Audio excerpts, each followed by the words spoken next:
ये कहानी उन इंडियंस की है जो अरेबिया से आए थे। तकरीबन 70,000 साल पहले दुनिया एक बहुत सख्त आइस एज से गुजर रही थी। अफ्रीका ड्राई होने लगा, पानी के रास्ते सूख गए और खाने की बहुत कमी हो गई। ईस्ट अफ्रीका में होमो सेपियंस के एक छोटे से ग्रुप के पास दो ही रास्ते थे, या तो वहां रुककर भूख से मरने का रिस्क लें या फिर वहां से निकल जाएं। उन्होंने वहां से माइग्रेट करने का फैसला किया और उस सफर पर निकल पड़े जिसे out of Africa theory explain करती है। इस वक्त अफ्रीका में सब इंसान एल मैटरनल डीएनए लीनिएज से ताल्लुक रखते थे। ईस्ट अफ्रीका से एक छोटा ग्रुप जिसके पास खास L3 डीएनए लीनिएज मार्कर था, वो समुंदर के किनारे की तरफ चल पड़ा। आइस एज ने बहुत सारे पानी को बड़े बड़े ग्लेशियर्स में जमा दिया था, जिसकी वजह से दुनिया भर में समुंदर का लेवल बहुत नीचे गिर गया था। पानी का लेवल गिरने की वजह से इंसान उस नैरो बाब एल मंडेब स्ट्रेट को पार कर सके, जो हॉर्न ऑफ अफ्रीका को अरेबियन पेनिनसुला के नीचे वाले हिस्से से अलग करती है।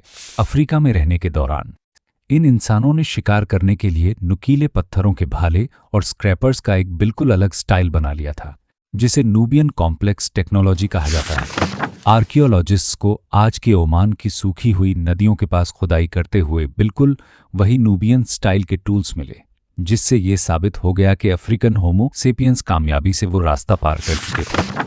उन होमो सेपियंस ने किसी बड़े माइग्रेशन का प्लान नहीं बनाया था, वो तो बस जानवरों के रेवड़ों के पीछे चल रहे थे और पीने के साफ पानी की तलाश में थे। इस ग्रुप का सामना एक बहुत सख्त और सूखे मौसम से हुआ। जिंदा रहने के लिए वो किनारे पर खाना ढूंढने वाले बन गए और आहिस्ता आहिस्ता आज के ओमान, ईरान और पाकिस्तान के समुद्री किनारों के साथ साथ आगे बढ़ने लगे। इस सफर के दौरान उनका सामना इस बड़े इलाके में नेंडरथल से भी हुआ। ईस्ट की तरफ आगे बढ़ने से पहले उन्होंने आपस में इंटरब्रीड किया। एशिया के नीचे वाले किनारों पर हजारों साल तक रहने और सफर करने के दौरान उनके डीएनए में नेचुरली कुछ म्यूटेशंस आ गए। अफ्रीकन L3 लीनिएज दो नई ब्रांचेस में तकसीम हो गई। एम और एम समुंदर के किनारे मिलने वाले खाने पीने के सहारे चलते चलते ये लोग आखिरकार सीधा इंडिया में दाखिल हो गए। होमो सेपियंस के आने से बहुत पहले ही इंडिया एक चलती फिरती पुरानी दुनिया थी। यहाँ होमो इरेक्टस रहते थे, जो 15 लाख साल से भी पहले अफ्रीका छोड़कर आए थे और इस सारे सबकॉन्टिनेंट में अच्छी तरह फैल चुके थे। इंडिया के बॉर्डर्स की तरफ और ऊपर नॉर्थ और ईस्ट में मिस्टीरियस डेनिसोवंस रहते थे, जो निएंडरथल्स की ही एक पुरानी सिस्टर स्पीशीज थीं। आज अफ्रीका के बाहर पूरी दुनिया में एम और एन डीएनए लीनिएज की सबसे ज्यादा और सबसे गहरी डाइवर्सिटी इंडियन लोगों में पाई जाती है।